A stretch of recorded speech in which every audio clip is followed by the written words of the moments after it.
Bonjour à toutes et à tous. Aujourd'hui, nous allons travailler sur la façon dont on peut exprimer l'appartenance. Une des principales erreurs que les élèves commettent dans les copies est de confondre la préposition en allemand auf et l'anglais off. Ce n'est pas du tout la même chose. Auf, ça veut dire sur. Et off, ça veut dire de en anglais. C'est vraiment une confusion qu'il faut éviter de faire. Mais je sens bien que ce off, vous l'utilisez pour exprimer l'appartenance. Par exemple, si vous voulez dire l'ami de Léa, vous dites die Freundin auf Léa, parce que vous pensez au off anglais. Mais pas du tout. Cette phrase n'est pas correcte. La forme correcte, ce serait d'utiliser ce qu'on appelle le génitif saxon. Pour ça, on va chercher donc la personne à qui appartient cet ami. C'est donc Léa. On ajoute un S immédiatement collé au prénom. Léas Freundin. Ça veut dire l'ami de Léa. On n'a pas besoin de auf ou de rien du tout. C'est d'ailleurs comme en anglais.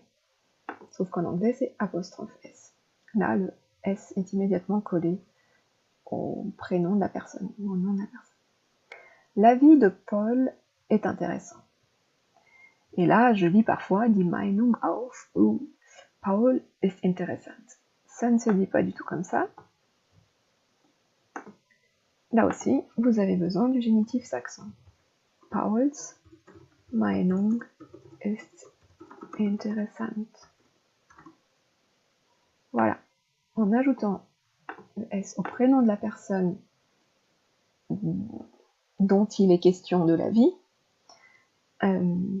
vous contournez la difficulté que vous ressentez à exprimer ce de en français, la vie de Paul. En fait, en allemand, il n'y a pas cette préposition de. En tout cas, pas pour exprimer l'appartenance. La maison de Marie. Alors, ça, ce serait une autre erreur courante dans les copies. Mais là aussi, on est sur une mauvaise piste, puisque là, c'est orthographié comme en anglais. Or, en allemand, le S est immédiatement collé au prénom. Maries Haus. Sans apostrophe. Ou si je veux dire la sœur de Stéphane.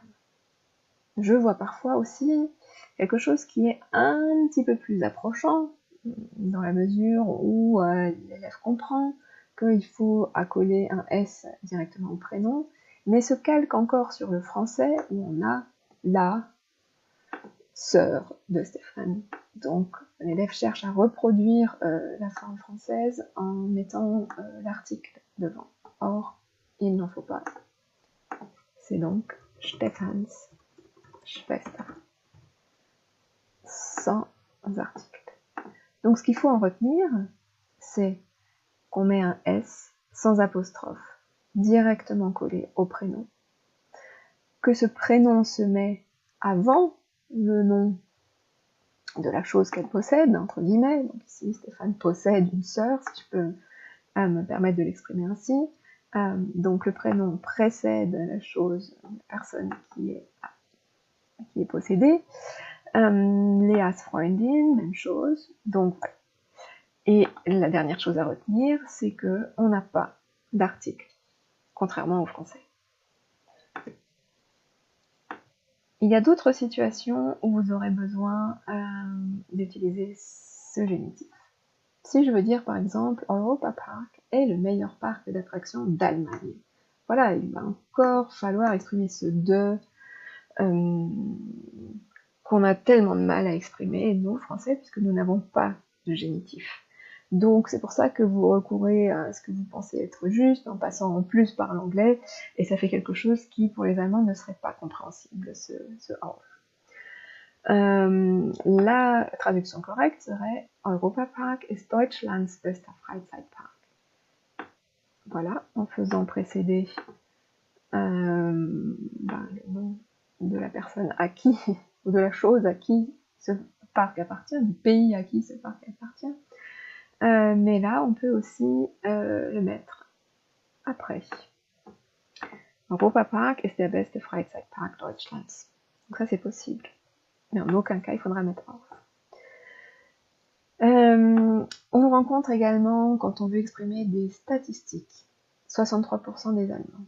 Donc on a encore ce de, des apostrophes, des, que vous voulez impérativement traduire par auf. Mais c'est pas ça. C'est simplement 63% der Deutschen.